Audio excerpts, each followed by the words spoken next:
This presentation will examine Sri Aurobindo's views on occultism, what it is, and its appropriate place in the integral yoga, as well as his own practice of occultism, as it is revealed in his various writings. Whereas occult practices are not a focus of integral yoga, they are not forbidden, given that certain safeguards are followed. Moreover, as the consciousness develops in the course of the yoga, knowledge and mastery of occult forces develop naturally and are utilized naturally as part of the expanded yogic consciousness. It is evident from Sri Aurobindo's early yogic diary called The Record of Yoga, as well as from his various writings in yogic philosophy and poetry, that he was a master of occult knowledge and practice. For example, The Record of Yoga details a wide range of occult knowledge and powers that Sri Aurobindo was developing and perfecting in Pondicherry, primarily between 1912 and 1920, and that this was viewed by him as part of his sadhana. The record includes an introduction which discusses the nature, dangers, and uses of occult powers, as well as an overview of the various occult abilities that he was developing as part of his yogic practice. Whereas the record was Sri Aurobindo's personal diary of his yogic practice and development, various aspects of these practices were incorporated into the synthesis of yoga, which was first published in the Arya and written during the same period, especially in the fourth part, called the Yoga of Self-Perfection. So we will consider some examples of occult knowledge and practice that were incorporated into the integral yoga. And finally, we will consider some examples of this master occultist exploration and mastery of the vast range of the inner and higher consciousness in Sri Aurobindo's epic poem Savitri.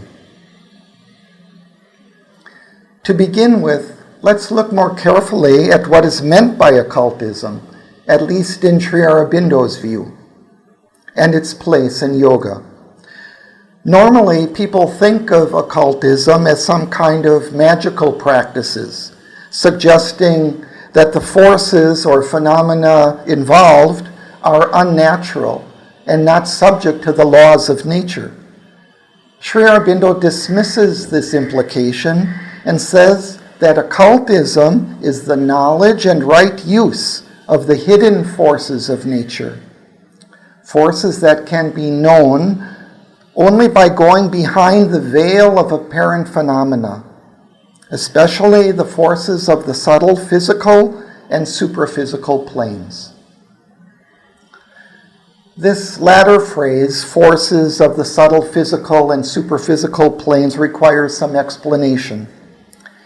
In Sri Aurobindo's worldview, the physical world, or more widely, the physical dimension in which we apparently live, is not the only world or dimension in which we exist. There are other planes of our existence that have a subtler substance than gross matter.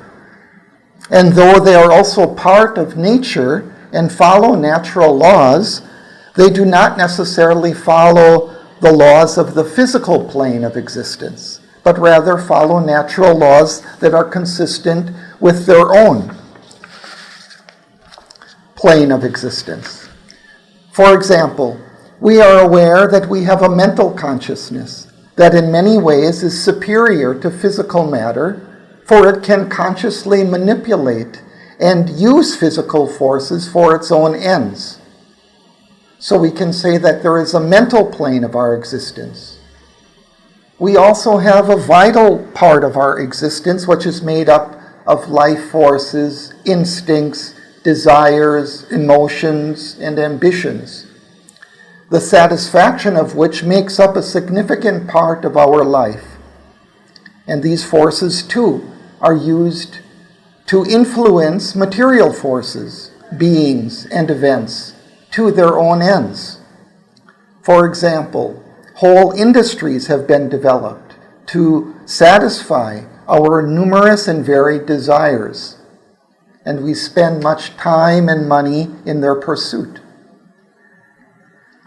Although these dimensions of existence exist in relation to our physical world, they also exist in their own right, have their own worlds in which they express their characteristic energies, and are embodied in non-material, or rather in subtle physical beings and events and activities.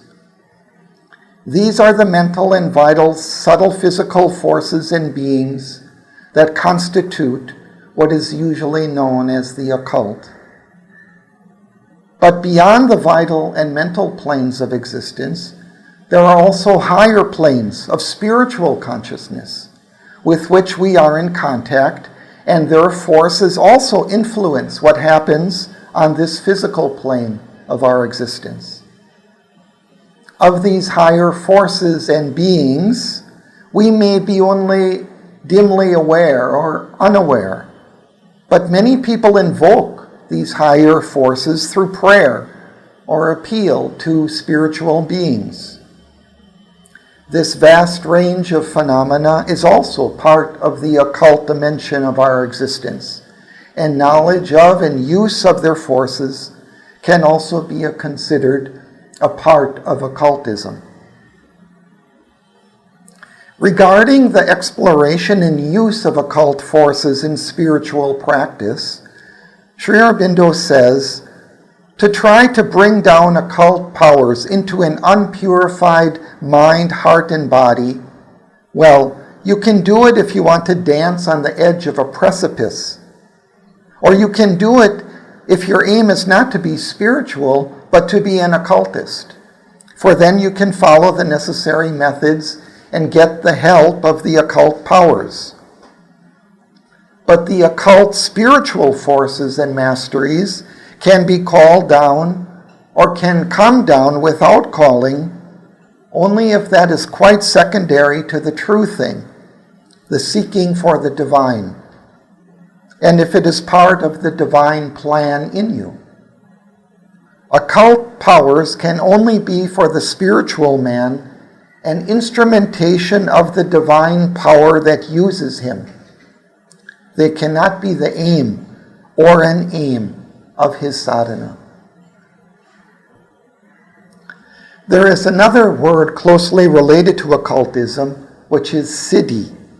And siddhis are basically skills or abilities that are based on a knowledge and mastery of occult forces. It is these skills or siddhis that Sri Aurobindo writes about extensively in the Record of Yoga, abilities which he was developing and mastering in the early years of his sadhana. And the record is largely a record of his practice and progress in developing these abilities. These siddhis are part of the ancient yogic tradition, and knowledge and practice of them is widespread among highly developed yogis, at least in certain lines of yogic practice, such as among tantric yogis. A number of these siddhis or occult abilities were described in the record, along with Sri Aurobindo's practice and development of them. And these descriptions give us unique insights into Sri Aurobindo as an occultist. And next I'll give a brief description of the main siddhis discussed in the Record of Yoga, under one branch of the 7-branch discipline he was following, as these correspond most closely to what we normally understand as siddhis or occult powers. For some of these, there is a main siddhi along with several subtypes. Most of the descriptions are in Sri Aurobindo's own words. And these siddhis all have Sanskrit names, but what is more important to remember than their names is their descriptions. So the first siddhi is jnana, And Sri Aurobindo says, by jnana is meant that power of direct and divine knowledge which works independently of the intellect and senses, or uses them only as subordinate assistance. It perceives the things that are hidden from the ordinary man, helps us to cease seeing the world in the terms of our sense experiences, and enables us to become sensitive to the great unseen forces, powers, impulses, and tendencies which stand behind our material life and determine and govern it. Sri Aurobindo distinguishes three types of jnana: jnana of thought, jnana of experience, and jnana of action. He says that the jnana of thought consists of three powers: drishti, revelation, the direct vision of the truth; shruti, inspiration, the faculty by which we perceive as in a flash the truth hidden in the form of thought or in an object presented to our knowledge, or in the word by which the thing is revealed; and three, smriti, consisting of one, intuition, and two, viveka, this latter being the power which makes at once the necessary limitations and distinctions and prevents intellectual error from creeping in, or an imperfect truth from being taken for the whole satyam, or truth.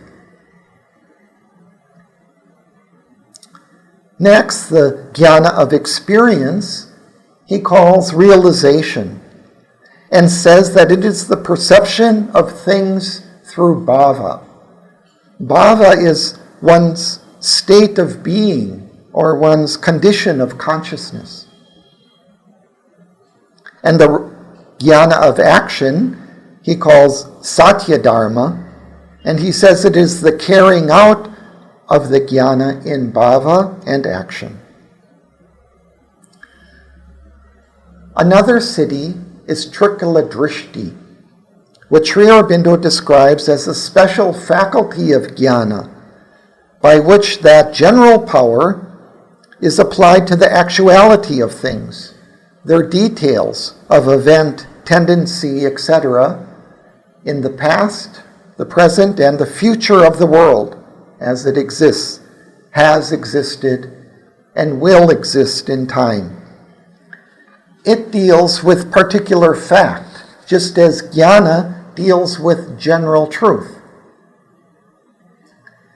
It is sometimes referred to as the triple time vision, that is, the ability to see things and events in the past, present, and future. The next set of siddhis described in the record is called Ashta Siddhi, or 8 siddhis. And here there are 3 types. There are 2 siddhis of knowledge, Vyapti and Prakamya, 3 siddhis of power, Aishwarya, Ishita, and Vashita. And there are 3 siddhis of the body, Mahima, Laghima, and Anima. And I will describe these in more detail.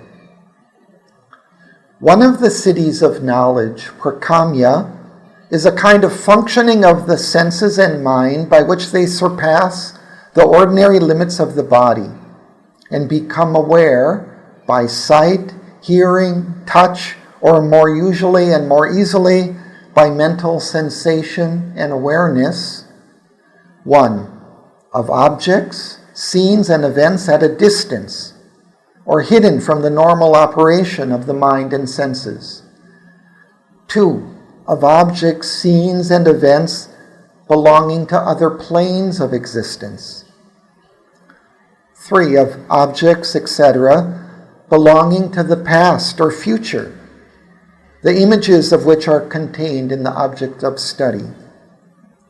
4, of the present states of mind, feelings, sensations, etc., of others, or of their particular thoughts, feelings, and sensations. The other siddhi of knowledge, vyapti, is a form of reception or communication that corresponds to the four types of prakamya just described. Vyapti is closely related to prakamya, and Sri Aurobindo says that together they constitute what the Europeans call telepathy. He distinguishes them in the following explanation. By prakamya, for instance, we can have the perception of another's feelings. By vyapti, these feelings are felt striking on our own consciousness, or ours are thrown onto another. Prakamya is the sight of one looking from a distance and seeing an object. Vyapti is the sensation of that object coming towards us or into contact with us. It is possible by vyapti to communicate anything we have in our systems, thought, feeling, power, etc., to another. And if he is able to seize and hold it, he can make it his own and use it. The teacher and the guru habitually use this power of vyapti, which is far more effective than speech or writing. But all men use or suffer it unconsciously. For every thought, feeling, sensation, or other movement of consciousness in us creates a wave or a current which carries it out into the world consciousness around. Now, the three siddhis of power are different methods of using the consciousness to effect results directly without the use of physical means. The first works through the mental will, the second through the heart or temperament, and the third through one's nature controlling another's nature. Sri Aurobindo says, Aishwarya is effectiveness of the will acting on object or event without the aid of physical means.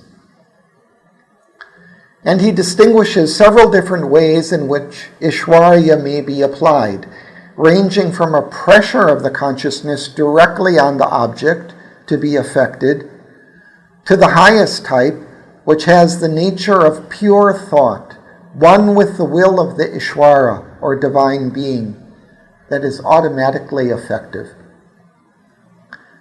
The second siddhi of power, Ishita, is the same effectiveness of the will, acting not as a command or through the thought by ajnanam, but through the heart or temperament, chitta, in a perception of need or pure lipsa. Lipsa is a reaching out of the consciousness. And the third siddhi of power, Vishita, is the control of the object in its nature, so that it is submissive to the spoken word, receptive of the thought conveyed, or sensitive and effective of the action suggested. Vishita acts automatically through control of one nature by another, or by the pouring of natural force into the word, thought, or suggestion of action, so as to produce an effect on the nature of others. Sri Aurobindo notes that these siddhis of power cannot operate freely or perfectly when there is impurity in the consciousness, when there is egoism in thought or temperament, or when there is desire in the use of the siddhi. Similarly, perfection in the siddhis of knowledge requires complete purification of the ego, especially the exclusion of desire from the thinking mind, and there must be a passivity of the basic mental consciousness. He says that an imperfect and irregular action is possible without this purification, and is possessed obscurely by many people.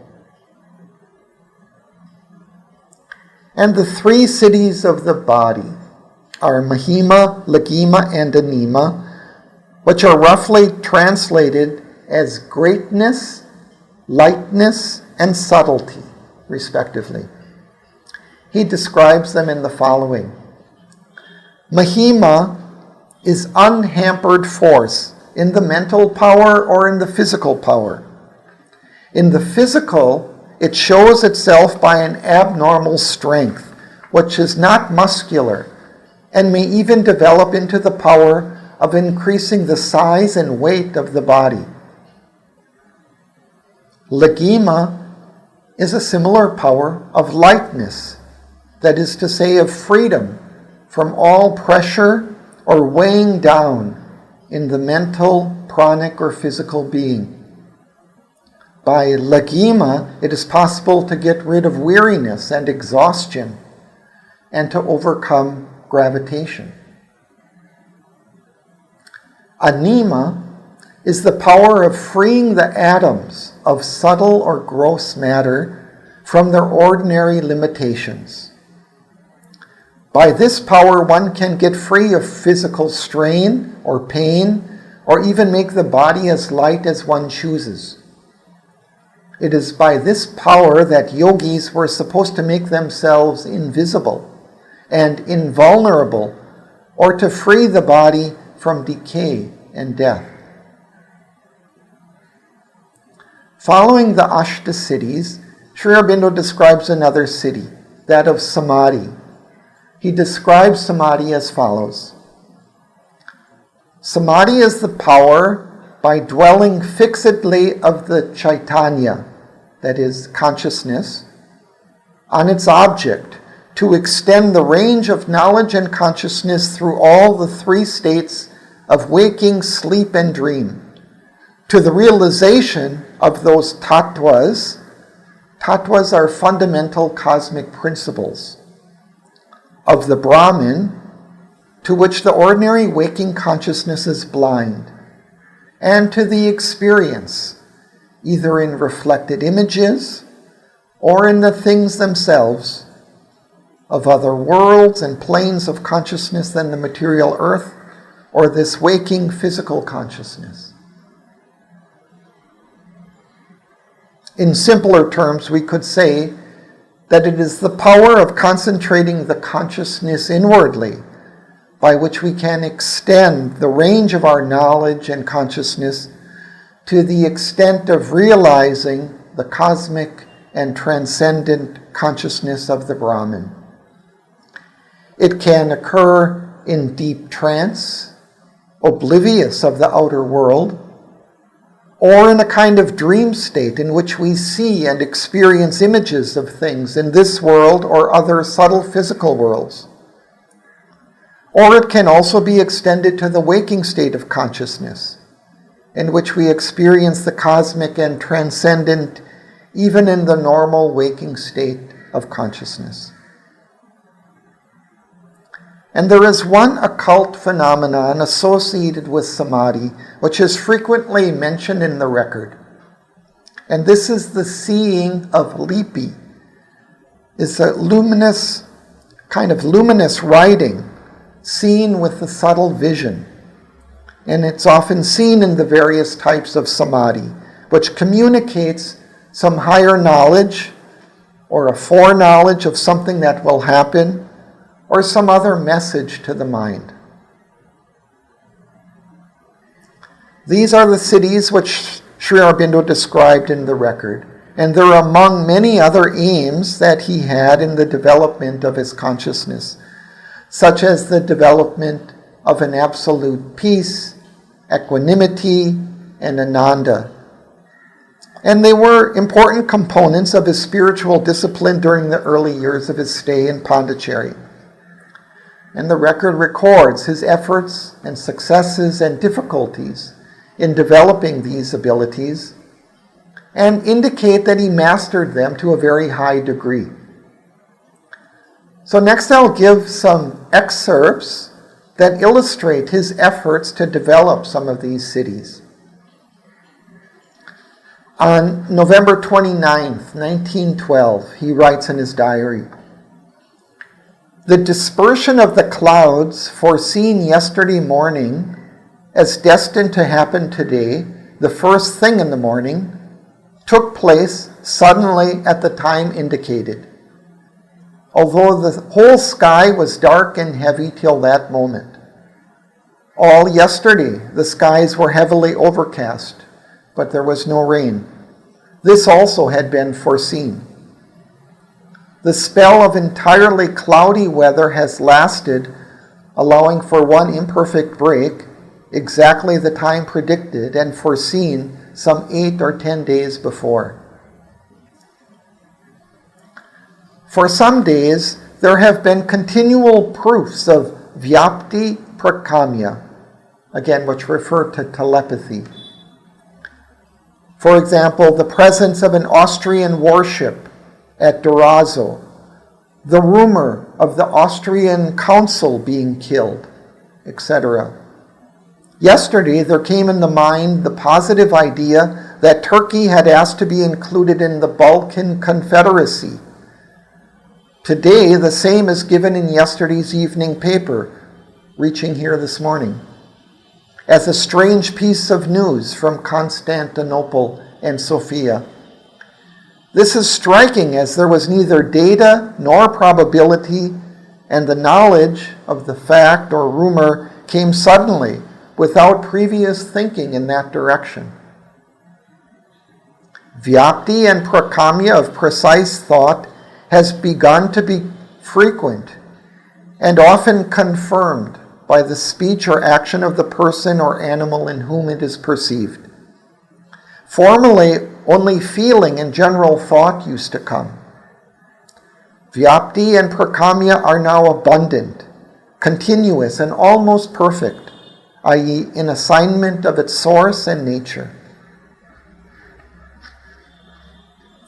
On December 31st, 1912, Ishwarya mixed with Trikala Drishti. Again, Ishwarya is the use of the will to act on an object or being, and Trikala Drishti is knowledge of what happens in the past, present, or future. On a bird alighting on a tree to move from one part of a branch to another, and then from that branch to a neighboring branch, carried out exactly, then to remain sitting where it was. This too was carried out. Afterwards, Ishwarya on the same bird to move was resisted, but Trikala Drishti came immediately that it would be resisted and that the bird would remain, not sitting quietly, but picking its feathers on the same spot until I had to go to drink tea. Several instances of this kind happen daily. January 23rd, 1913. Today the Ishwarya and Trikala Drishti suddenly developed an unprecedented force. While watching the movement of ants on the wall opposite, it was suddenly perceived that every slightest movement of the particular ant observed in each case followed the anticipatory observation. Wherever my idea turned, there the ant, but with slight variations, immediately corrected, turned to follow it. When the forceful will was applied, there was sometimes a slight but unavailing struggle. This observation covered some 100 successive movements of various ants and was marred by only one actual and final failure. If this force can be rendered permanent and generalized so as to apply to all objects and subjects, then human omniscience and omnipotence in the field permitted by the infinite are attained. It is a matter of time only. The perfectibility of knowledge and power have today been finally and irrevocably proved. There is, however, one defect, that if the movement willed be contrary to the stream of the apas, which is action, in purpose or in nature, the obedience given is either slight or temporary, or even when it seems to be final, subject to a sudden return of the old unfulfilled impulse. During the rest of the day, the power fluctuated in its force, but tends constantly return to the point gained and to extend it in the immediate surroundings. On August 17, 1914, he says, Ishwarya, the Kriti is action or work, especially political action, is at last succeeding in a greater group of details. Ishwarya has been fulfilled in 1. The defeat of the Germans and the recoil to Liege and Tongers. 2. The successful resistance of the forts of Liege. 3. The impending of a naval battle in the North Sea. 4. The French successes on the Lorraine border. 5. The Russian successes on the Bug and Dniester rivers. 6. The crossing by the Austrians of the Save and Drini rivers. 7. The purchase of the German cruisers by Turkey. 8. A long-standing Ishita, powerful recently in the thought, in the autonomy of Poland. 9. The socialist riots in Berlin. He continues, it is only in Alsace that there has been a marked defeat of the Ishwarya. The Austrian repulse from Serbia was a temporary defeat, now mended. So long it was the Vishita alone that was really powerful. It has now been joined by the Ishwarya. The Ishita is still obstructed. January 15th, 1913. Secondary Uttapana. Now, Uttapana is a raising or elevating of a part of the body. Was applied to the neck, back, and legs, and in all positions showed a great force of mahima, that is strength, anima, which is fineness or subtlety, and lagima, lightness. But the anima fails, and with it the mahima after a space of time, varying from 2 to 5 minutes. Secondary uttapana in the neck increased in mahima. Maintenance while counting to 1,000 deliberately is the test. But defect of anima is still strong here, and it resists successfully in the back, the extension of the uttapana. Lagima is in all parts of the body sufficient, mahima variable, anima weak, except in certain positions of the arms and legs. In the arms, in the primary position, uttapana can easily be maintained for an hour, and if necessary, for much longer. January 4th, 1914. In the Swapna Samadhi, this is the state of Samadhi in which the outer consciousness is lost. Large combined images, like the city, are now occurring and appear also dimly in the Antardrishta Jagrat, that is, Samadhi in the waking state. But as they pass the borders between the Swapna and Antardrishta, they tend to disappear or fade into a more unsubstantial dimness. June 22nd, 1914. The instances of prolonged action of rupa. Rupa are forms or images. And stable status of rupa in swapna samadhi are becoming more frequent, as well as coherence in dream. But as yet the insecurity and remoteness of the whole world of dream and vision are not removed.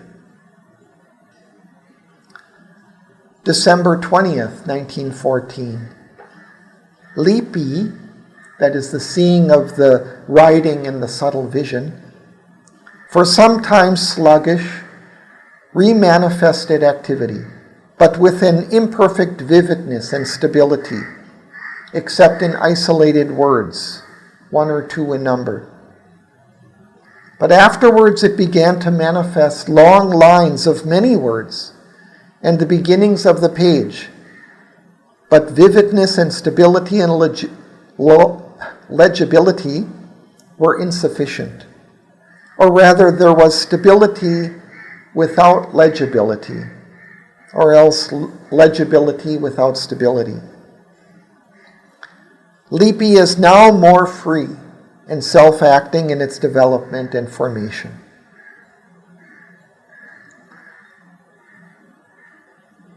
And later, in July 1919, in Samadhi, a great flood and mass of experiences of all kinds, but incoherent, yet all were in the ideality.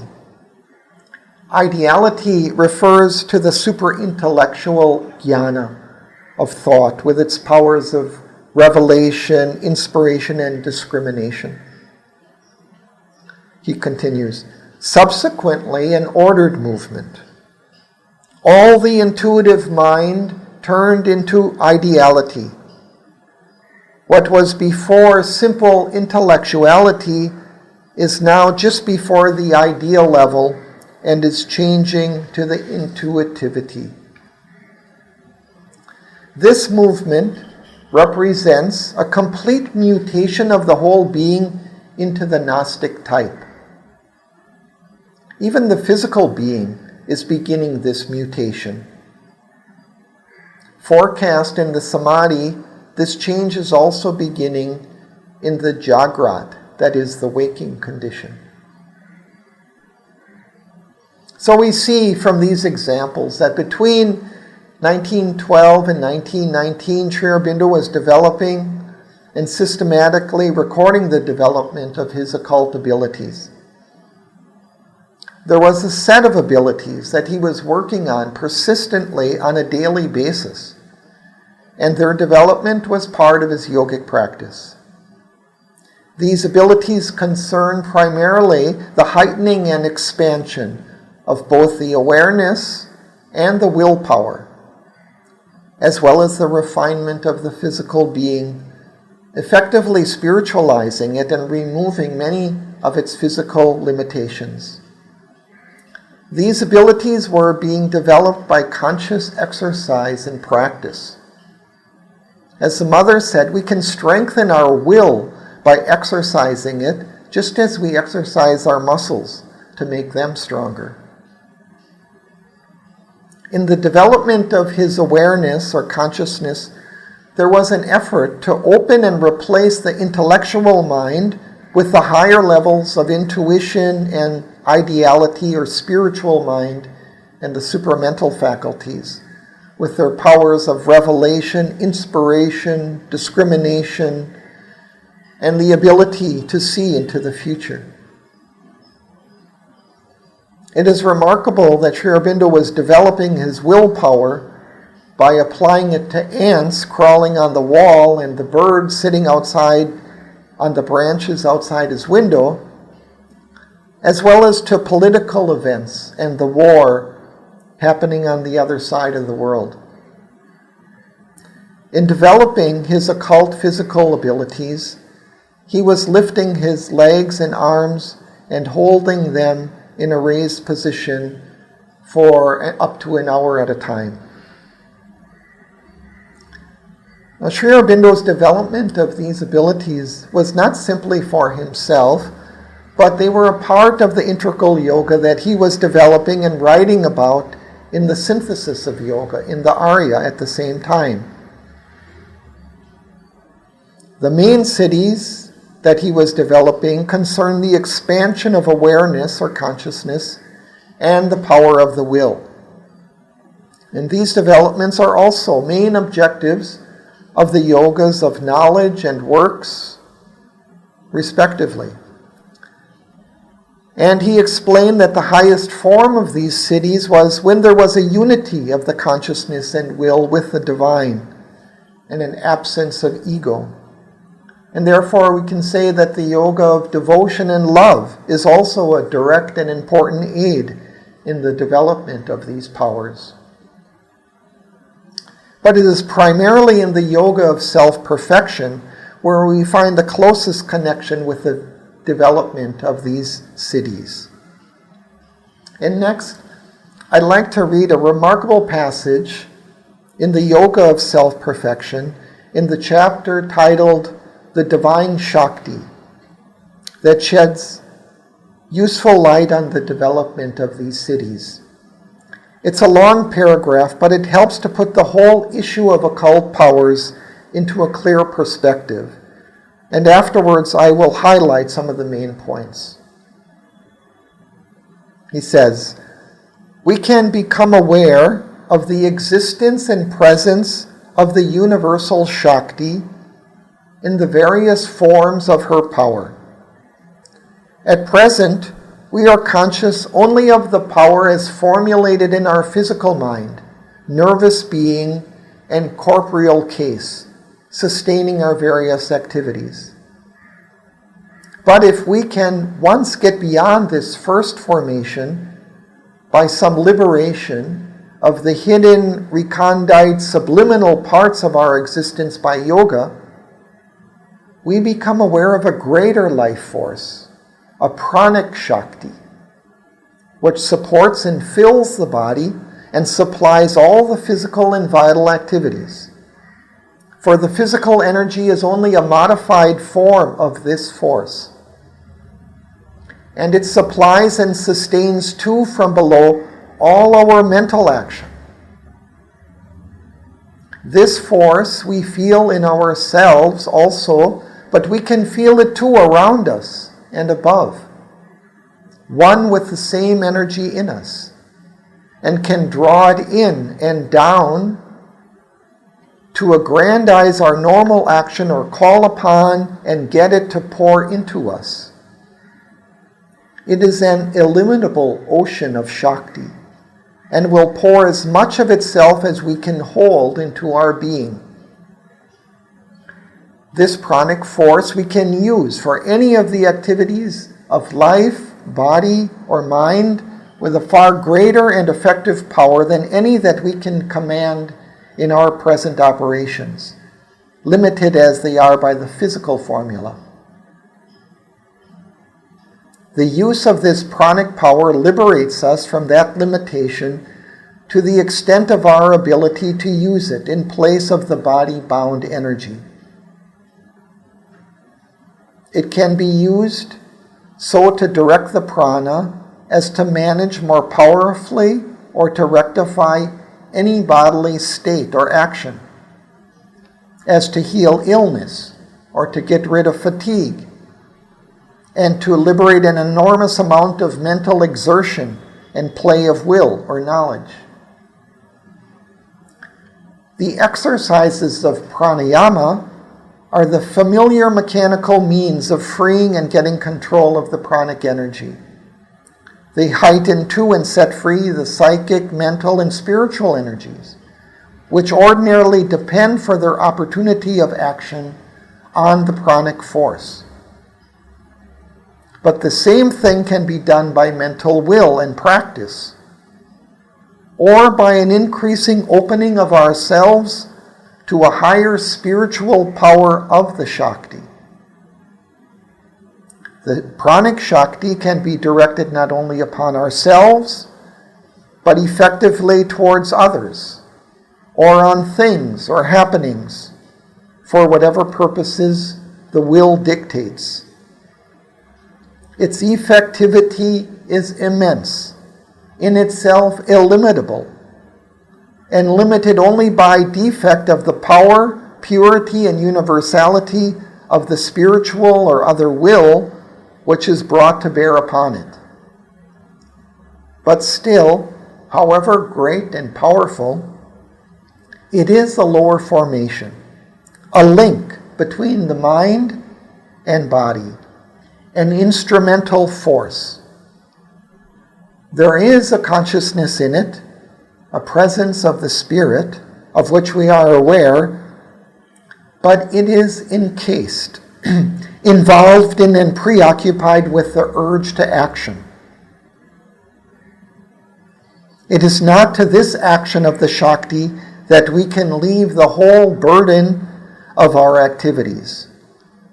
We have either to use its lendings by our own enlightened personal will, or else call in a higher guidance.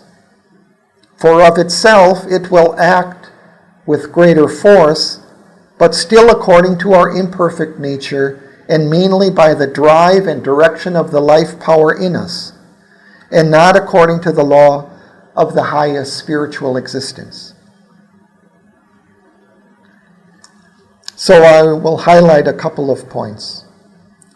The first is that Sri Aurobindo is referring to the life energy, which is an intermediate power between the mind and the body, and sustains both with its force. Normally, we are aware of and can command only a little of it, that is largely encased within and limited by the body, with which we are largely identified. But this force is universal and not limited by the physical body. It exists independently of the body and is all around us as well as within us. When we can free ourselves from our identification with and subjection to the body, we can begin to feel it and call it into ourselves and utilize its greater power, which is illimitable.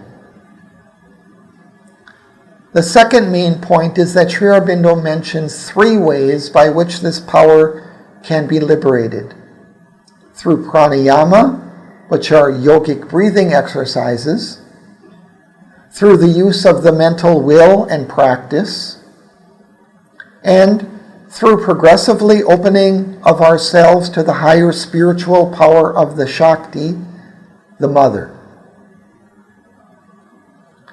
Whereas Sri Aurobindo had intensely practiced pranayama with success early in his yogic practice, in the record, he seems to be relying mainly on the second method, the use of the will and practice. Though he was also practicing opening to the higher spiritual shakti, as can be seen more clearly in some of the other branches of the discipline that he was practicing. In the passages of the synthesis of yoga that follow the one that I've read, he emphasizes the importance and need to open to the divine shakti, as the very title of this chapter suggests. And in the chapters that follow, he describes in greater detail some of the necessary conditions for opening to the divine shakti, and in particular, he emphasizes faith. In other chapters in the Yoga of Self-Perfection, Sri Aurobindo describes the elevation of the mental consciousness to the intuitive mind and above to the supermind. And there is a chapter titled Towards the Supermental Time Vision, which is the Trikala Drishti, which was an important aim of his practices, reported in the Record of Yoga. It might be noted that whereas the earlier 3 sections of the synthesis of yoga, the yogas of works, knowledge, and bhakti, were revised subsequent to their publication in the Arya, The yoga of self-perfection was not, and thus was written contemporaneously with the record of yoga. So now I want to just briefly revisit these main siddhis that Sri Aurobindo has described in the record of yoga before seeing how they are reflected in Savitri. Again, jnana is the power of direct and divine knowledge, which enables us to become sensitive to the unseen forces, powers, impulses, and tendencies which stand behind our material life and determine and govern it. The jnana of thought consists of the powers of revelation, inspiration, intuition, and discrimination. But there is also a jnana of experience or realization, and a jnana of action, which is based on knowledge and experience. Another special power of jnana is the trikala drishti, or the triple time vision. Ashta siddhi, the 8 great siddhis, include 2 siddhis of knowledge, which make up what is called telepathy, enabling the ability to sense scenes and events at a distance, as well as those belonging to other planes of existence, or to the past and future, or to the inner states of other beings. The first of these 2 siddhis of knowledge brings a kind of detached knowledge of these things, and the second enables one to feel the direct impact of them on the consciousness, as well as to communicate and send out to others in waves or vibrations, whatever is within one's own consciousness. The 3 siddhis of power enable the will to work directly on others or events without the aid of physical means. One works through the mental will, one through the heart or temperament, and one by a control of one's nature over the nature of another. And the 3 siddhis of the body, greatness, lightness, and subtlety, enable it to become free of physical limitations, fatigue, gravity, even to make it invisible and impervious to decay and death. And last, the siddhi of Samadhi involves an inner concentration of the consciousness, enabling it to extend the range of consciousness and realization universally and up to the transcendent. So now I'd like to highlight a few passages in Savitri in which Sri Aurobindo describes the occult abilities developed by the character King Aswapati in the course of his yoga. And I would just note that many commentators on Savitri, including Sri Aurobindo's scribe Narodbaran, have argued that Aswapati's yoga, as depicted in Savitri, was largely autobiographical. Thus we may suppose that what is described as King Aswapati's occult mastery was in actuality Sri Aurobindo's own. And here I've selected a few passages from Book 1, from the cantos The Yoga of the King, The Yoga of the Soul's Release, and secondly from The Yoga of the King, The Yoga of the Spirit's Greatness, Freedom and Greatness. And following these, of course, is the very long book of the Traveler of the Worlds, which describes Aswapati's journey through many occult worlds of existence, from the deepest hells to the highest heavens, and his encounters with the beings and forces of those realms. And then after that, the Book of the Divine Mother describes his ascent to the peaks of existence, where he encounters the Supreme Divine Mother. These also depict Aswapati's and Sri Aurobindo's occult experiences, especially the siddhis of knowledge, Vyapti and Prakamya, pertaining to knowledge and experience of other planes of existence. But for now, I will just focus on those selections from Book 1. So I will read a long passage pertaining to Asupati's occult abilities, but I'll break it down into several shorter pieces and briefly comment on what they reveal. It begins, "Thus came his soul's release from ignorance, his mind and body's first spiritual change. A wide God knowledge poured down from above. A new world knowledge broadened from within. His daily thoughts looked up to the true and one. His commonest doings welled from an inner light." In these introductory lines to this passage, Sri Aurobindo reminds us that the Siddhis, which he will describe in the following, are part of a spiritual change of consciousness, which comes from the complete turning to the divine, which is the safest way to develop occult abilities. He continues, "Awaken to the lines that nature hides, attuned to her movements that exceed our ken, he grew one with a covert universe. His grasp surprised her mightiest energies' springs. He spoke with the unknown guardians of the worlds. Forms, he described, our mortal eyes see not. His wide eyes bodied viewless entities. He saw the cosmic forces at their work and felt the occult impulse behind man's will." These lines describe the workings of jnana, the divine knowledge, aware of the cosmic beings and forces at work behind the physical world and secretly influencing it. He continues, "Time's secrets were to him an oft-read book. The records of the future and the past outlined their excerpts on the etheric page. One and harmonious by the Maker's skill, the human in him paced with the divine.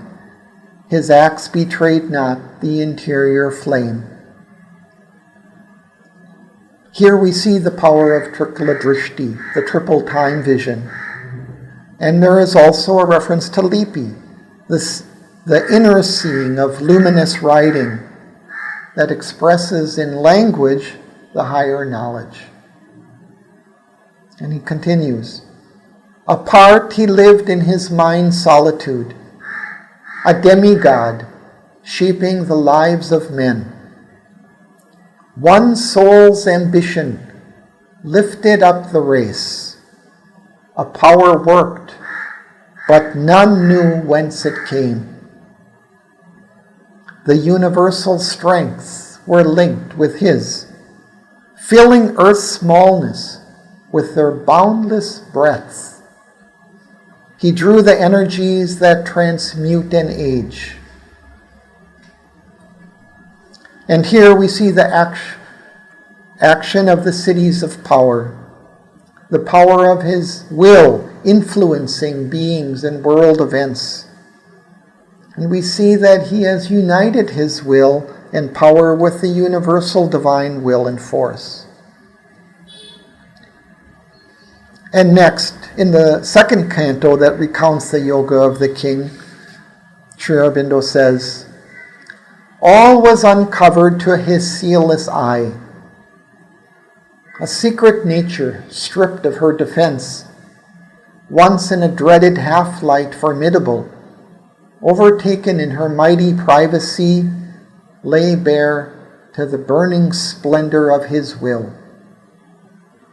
In shadowy chambers lit by a strange sun, and opening hardly to hid mystic keys, her perilous arcanes and hooded powers confess the advent of a mastering mind, and bore the compulsion of a time-born gaze.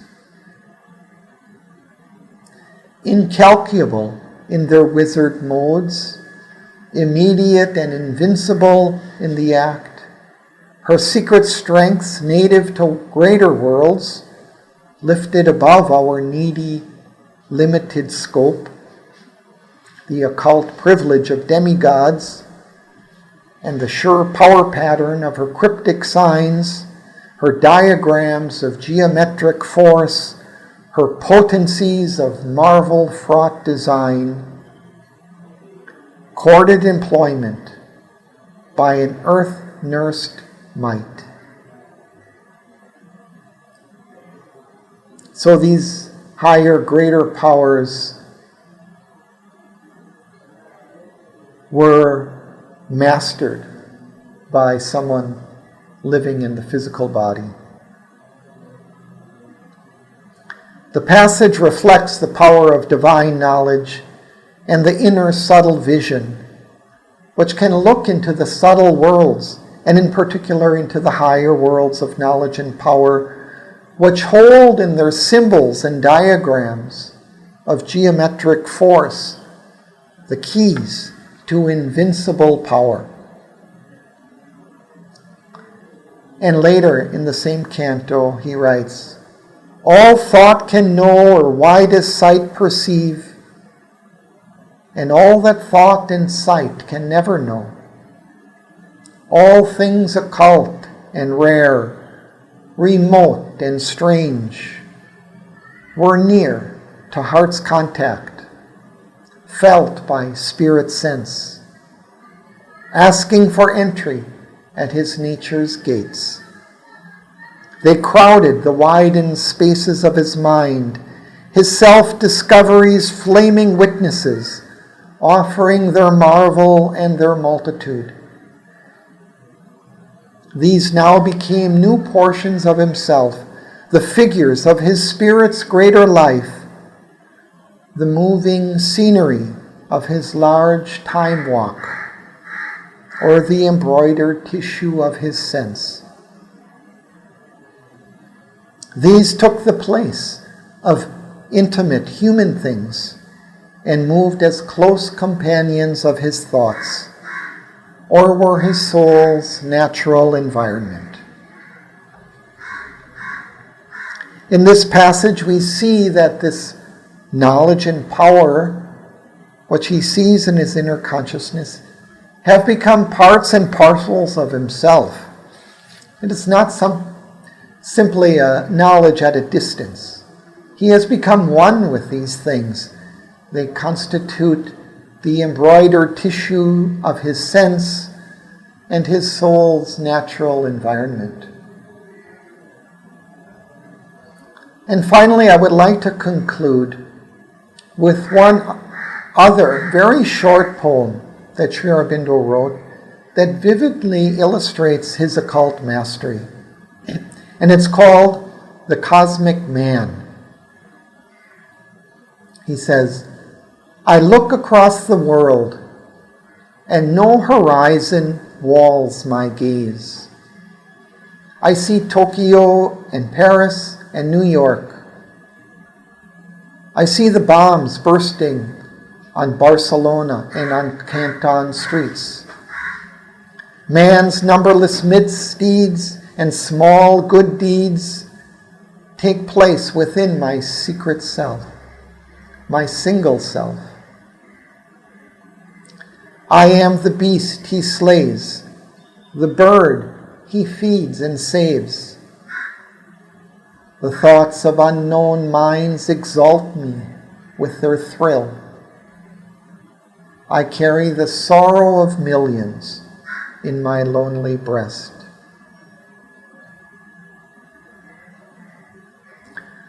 So thanks to Sri Aurobindo for revealing these insights into occultism for us.